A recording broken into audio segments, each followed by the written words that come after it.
ಎಲ್ಲರಿಗೂ ಫಸ್ಟ್ ನಮಸ್ಕಾರ. ನನ್ನ ಹೆಸರು ಲಲನಾ ಗೌಡ ಅಂತ. ನಾರಾಯಣಪ್ಪನ ವಂಶಸ್ಥರು ಅಂತ ಗೊತ್ತಿದ್ರೆ ತುಂಬಾ ಜನಕ್ಕೆ ಆಲ್ರೆಡಿ ನಾನು ಗೊತ್ತಾಗಿರ್ತೀನಿ.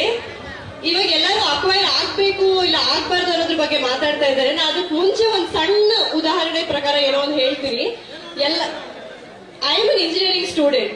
ಅದೇ ತುಂಬಾ ದೊಡ್ಡದಾಗಿ ಹೇಳಲ್ಲ, ಇಂಗ್ಲಿಷ್ ಅಲ್ಲಿ ಚಿಕ್ಕದಾಗಿ ಹೇಳ್ತೀನಿ. To be honest, till date, my father haven't taken any educational loan to make me an engineer. We are 3 members in the home, me, my brother and my sister. All the 3 of us are an educated students and an employed students. ಅರ್ಥ ಆಗಿರಲ್ಲ ಅಂದ್ರೆ ಈಗ ಮತ್ತೆ ಹೇಳ್ತಿದ್ದೀನಿ. ನಮ್ಮಲ್ಲಿ 3 ಜನ ಮಕ್ಕಳಿದೀವಿ. ನಾನು, ನನ್ನ ಅಣ್ಣ, ನನ್ನ ತಂಗಿ. 3 ಜನನ ಓದ್ಸಕ್ಕೆ ನನ್ನ ತಂದೆ ಯಾವುದೇ ಎಜುಕೇಶನಲ್ ಲೋನ್ ತಗೊಂಡಿಲ್ಲ.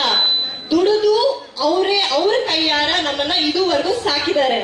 ಈಗ ಎಲ್ಲರೂ ಹೇಳ್ತಿರ್ತಾರಲ್ವಾ, ಅಯ್ಯೋ ಅದನ್ನ ಮಾಡಿದ್ರೆ ದುಡ್ಡು ಬರುತ್ತೆ, ಈಗ ಇದನ್ನ ಕೊಟ್ಟರೆ ನಮ್ಗೆ ಹಣ ಸಿಗುತ್ತೆ ಅಂತ. ಒಂದೇ ಒಂದು ಚಿಕ್ಕದಾಗಿ ಏನೋ ಒಂದು ಹೇಳ್ತೀನಿ. ಇವಾಗ ನಿಮ್ಮ ಮನೆತನ ಏನೇನ್ ಗುರುತಿಸ್ತಿದಾರಲ್ಲ ಎಲ್ಲರೂ ಸುತ್ತಮುತ್ತ ಹಳ್ಳಿರಲ್ಲಿ, ಇನ್ನೊಂದ್ 2 ವರ್ಷ ಆದ್ಮೇಲೆ ಅಯ್ಯೋ ಅದ್ಯಾರೋ IT ಕೆಲಸ ಮಾಡ್ತಿದ್ನಲ್ಲ ಅವ್ರ ಮಗನ ನೀನು ಅಂತ ಕೇಳ್ತಾರೆ. ಅದು ಬೇಕಾ? ಇಲ್ಲಾಂದ್ರೆ ಓ ಇಲ್ಲಪ್ಪ ಈಗ ನಾನೇ ಹೆಮ್ಮೆಯಿಂದ ಹೇಳ್ತಿಲ್ವಾ ನಾರಾಯಣಪ್ಪನ ವಂಶಸ್ಥರು ಅನ್ನುವಂತ ಇದು ಬೇಕಾ? ನೀವ್ ಆಯ್ಕೆ ಮಾಡ್ಕೋಬೇಕು. And to tell something else, government ಹೇಳ್ತಾರಲ್ಲ to the people, of the people, for the people ಅಂತ. Mister doctor DK Shivakumar sir, ಕೇಳಿಸ್ಕೊತಿದ್ರೆ please do listen up. Ecosystem ಅಂತ ಹೇಳ್ತಿದ್ದೀರಲ್ಲ, you are having a plan to develop an eco planet of planting 12 lakhs of trees ಸಿಟಿನಲ್ಲಿ. ಇಲ್ಲಿರೋ ಗಿಡ ಮರಗಳನ್ನ ಮತ್ತೇನಕ್ಕೆ ತೆಗಿತಿದ್ದೀರಾ? If you want an eco planet, ಬನ್ನಿ ಇಲ್ಲಿದೆಯಲ್ಲ ಇದನ್ನೇ ಬೆಳೆಸಿ. ಉತ್ತರ ಕರ್ನಾಟಕದಲ್ಲಿ ಮತ್ತೆ ದಕ್ಷಿಣ ಕರ್ನಾಟಕದಲ್ಲಿ ತುಂಬಾ ಜಾಗ ಖಾಲಿ ಇದೆ ಅಲ್ವಾ? ನೀರು ಬೆಳೆ ಏನೋ ಬೆಳಿಲಾರ್ದಿರೋ ಇರೋಂತ ಲ್ಯಾಂಡ್ ಗಳಿದಾವಲ್ಲ, ಗೋ ಡೂ ದೇರ್. ಯಾರು ಬೇಡ ಅಂತಿದ್ದಾರೆ?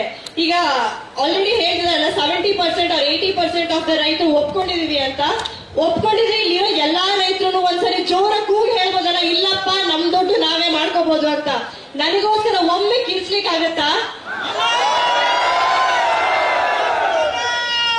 ಸರ್? ಇದರಿಂದಾನೇ ನಿಮಗೆ ಅರ್ಥ ಆಗುತ್ತೆ ಇಲ್ಲಿ ಯಾರು ದುಡ್ಡು ಕೊಟ್ಟು ಕರ್ಸಿರೋರಲ್ಲ, ಅವ್ರ ಭೂಮಿನ ಅವ್ರು ಉಳಿಸ್ಕೊಳ್ಬೇಕು ಅಂತ ಬಂದಿರೋದು. Thank you.